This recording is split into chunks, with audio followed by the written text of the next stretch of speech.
Fala rapaziada, quando surge, sejam muito bem-vindos a mais um vídeo aqui no canal do Manga. E hoje eu quis trocar uma ideia com vocês, fazer esse vídeo, porque eu tô vendo vários atletas sendo negociados pela Sociedade Esportiva Palmeiras, caso do Wesley, caso do Danilo agora, o Endrick que já foi vendido mas permanece, o Scarpa que a gente liberou de graça, ele quis sair, mas também a gente perdeu, vai contar com uma perda desse elenco. E a gente não está vendo reposição nesse elenco, a gente não está vendo esse elenco ser reforçado, nem as peças sendo repostas. E a gente se preocupa, eu me preocupo porque o Palmeiras nitidamente está mais fraco.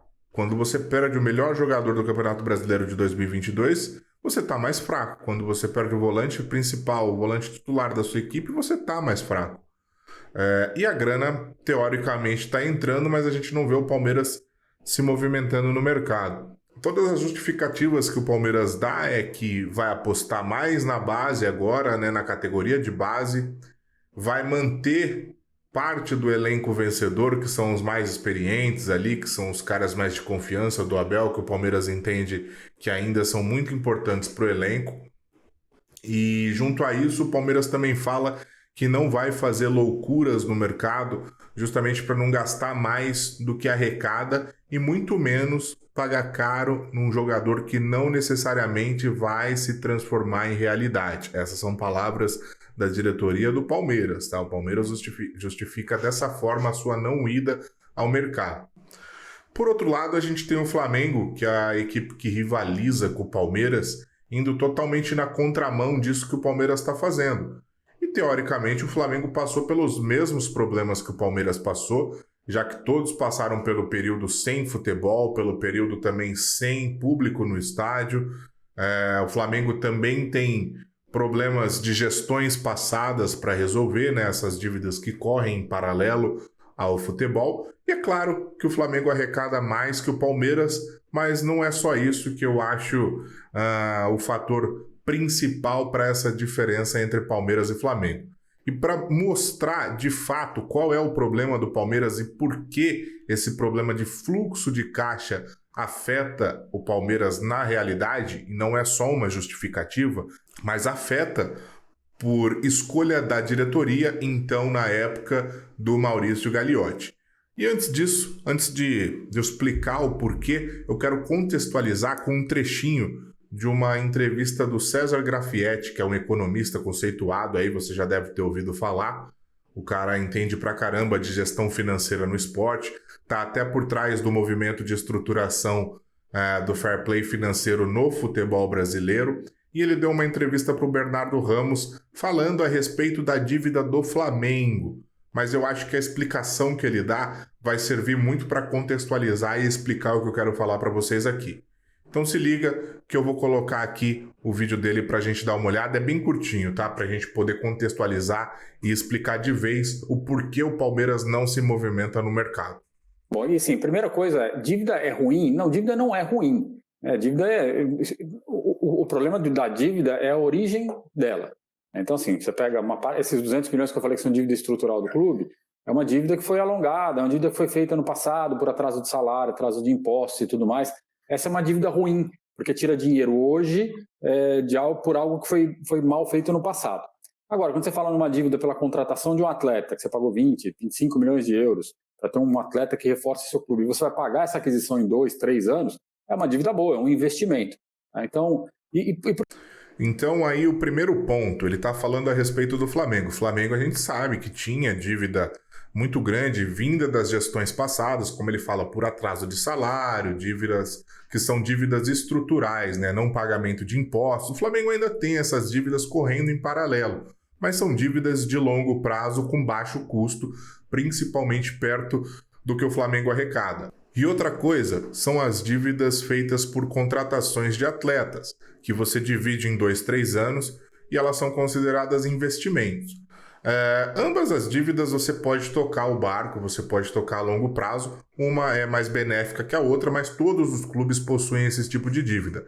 E ele falou que até aí é natural. Agora se liga no que ele vai falar agora, que é muito importante, e é agora que ele explica de fato o que eu quero contextualizar para vocês, que diz muito a respeito da diferença entre Palmeiras e Flamengo.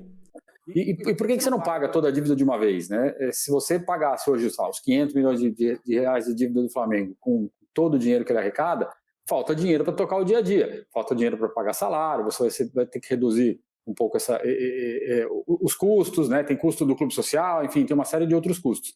Então não faz sentido você pagar tudo à vista, porque depois você vai precisar fazer novas dívidas, né? Não dá para usar esse dinheiro o tempo inteiro. Então, ter uma dívida não é ruim, o saudável é ter uma dívida de prazo longo, custo baixo e que seja equilibrada ali com um fluxo de caixa que o clube gera. Vocês viram, né?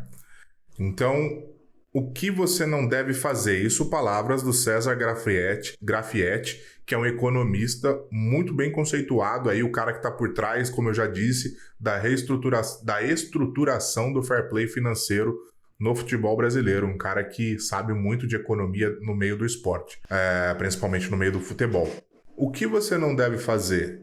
Pegar o dinheiro que você tem em caixa e pagar uma dívida que você tem que é de longo prazo, que é totalmente controlável, que tem juros baixos. E foi exatamente essa tomada de decisão que hoje está acarretando nos problemas que o Palmeiras tem.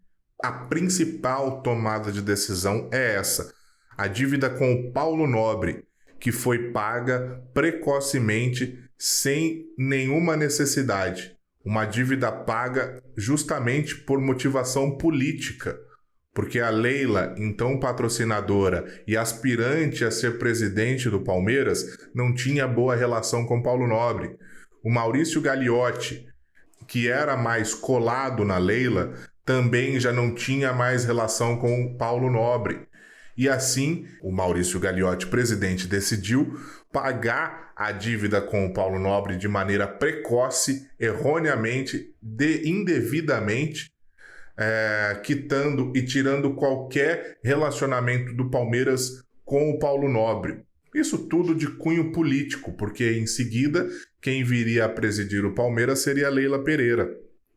Só que o pagamento dessa dívida com o Paulo Nobre fez com que o Palmeiras gerasse um problema que o César menciona aí, que é o problema nas suas dívidas mensais, no seu dia a dia, para o clube funcionar. Esse é o problema maior do Palmeiras. Então, assim, o Palmeiras tem atletas que rescindiram e que a gente precisou pagar? Tem. O Palmeiras tem atletas que foram contratados, não renderam o esperado e a gente precisou pagar? Teve e tem também, como é Ramírez, Luiz Adriano, entre outros.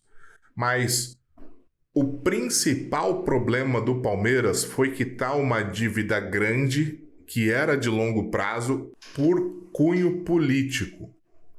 Isso acarretou nesse problema de fluxo de caixa que a gente tem hoje. Então, se você vê a diferença entre Palmeiras e Flamengo, o Flamengo não pegou a sua grana e despejou para pagar essa dívida, para quitar essa dívida, porque é uma dívida de longo prazo. É uma dívida que é totalmente gerenciável. E aí foi o grande golpe de mestre da gestão do Flamengo e o amadorismo, ou melhor dizendo, a politicagem que foi feita no Palmeiras, que hoje prejudica o Palmeiras. E por que isso se torna depois uma bola de neve? Para você ir ao mercado para poder reforçar a sua equipe, fica muito mais complicado, porque você não vai ter o dinheiro para conseguir cumprir os seus compromissos. Então, por que isso vira uma bola de neve? Você não consegue ir ao mercado contratar. Quando você precisa ir contratar, você precisa fazer um empréstimo. No caso do Palmeiras, foi um adiantamento que teve do patrocínio da Crefisa lá no final do ano passado, no segundo semestre, para poder nivelar o fluxo de caixa e fazer a contratação do Flaco Lopes. Mas, por outro lado, você acaba tendo que renovar alguns contratos de jogadores que estão no elenco, porque se você já tem dificuldade para ir no mercado, vai ficar pior ainda se você perder esses atletas que hoje já estão lá, que já estão adaptados e que rendem minimamente aquilo que a gente vê. Alguns rendem bem, outros rendem mais ou menos, mas todos já estão adaptados e dentro do esquema do treinador. E aí você faz o quê? Você renova com esses atletas, porque renovar com eles Prejudica o seu fluxo de caixa? Prejudica, mas ficar sem eles e ter que ir ao mercado para contratar com esse problema de fluxo de caixa é muito pior. E aí você fala, pô, mas e as vendas que a gente está fazendo? E as vendas que a gente está fazendo? Não ajuda? Minimamente, porque você não vende os atletas à vista, você vende os atletas a prazo. Então, essas parcelas que entram acabam entrando no meio do redemoinho e acabam minimamente regularizando as contas, deixando as contas niveladas. Mas você nunca tem o dinheiro sobrando que deveria ter para você conseguir fazer um aporte financeiro grande, para você conseguir reforçar a sua equipe. Então, entende por quê o Palmeiras está nesse problema? Justamente por uma decisão mal feita, por uma decisão movida por outros interesses. Claro que depois disso se soma a muitos outros problemas, como contratações equivocadas, renovações, contratos quebrados, mas tudo isso é gerenciável, tudo isso é tranquilo perante ao que foi feito, porque o grande problema foi despejar o dinheiro que o Palmeiras tinha, que o deixava saudável, numa dívida que era de longo prazo. E é aí a contramão do que o Flamengo fez. O Flamengo fez totalmente o inverso. O Flamengo mantém a sua dívida gerenciável, investe pesado no seu time e vai administrando para melhorar a sua estrutura, enquanto a sua dívida, que também é grande, corre em paralelo e vai sendo quitada aos poucos, como deve ser. Isso não são palavras minhas, são palavras do economista. E aí a gente se pergunta, será que o Palmeiras, lá quando o Maurício Gagliotti mandou o Alexandre Matos embora, será que ele realmente quis apostar na base no ano seguinte, até deu aquela entrevista? Será que ele realmente quis apostar na base porque ele achava que era a hora da base? Ou será que ele apostou e mudou essa filosofia de aposta na base porque era a saída que o Palmeiras tinha? Já que ele e a então patrocinadora e futura presidente Leila Pereira, com certeza já tinham conhecimento de que essa situação financeira ia piorar. Quando fizeram o pagamento dessa dívida, muito provavelmente tinham certeza, tinham conhecimento de que a situação de fluxo de caixa do Palmeiras ia piorar. E é isso que a gente está atravessando hoje. Aí eu pergunto para vocês, será que o plano era esse desde o começo, apostar na base? Ou será que a base virou uma solução por conta dessa decisão tomada equivocadamente no passado? E junto a isso, o Palmeiras acaba tendo que renovar com jogadores mais experientes, porque se tá ruim com eles, ficaria pior sem eles tendo que ir ao mercado. Espero que você tenha entendido. Peço a sua opinião aí nos comentários, o que você pensa disso, se faz sentido para você, se não faz sentido para você. Mas uma coisa é fato, eu vejo nesse momento a distância entre Palmeiras e Flamengo no quesito financeiro aumentar demais. Quero que você coloque nos comentários a sua opinião a respeito disso, se fez sentido ou não para você. Tamo junto, se foi da hora, deixa o like, se inscreve e ativa o sininho das notificações e até a próxima.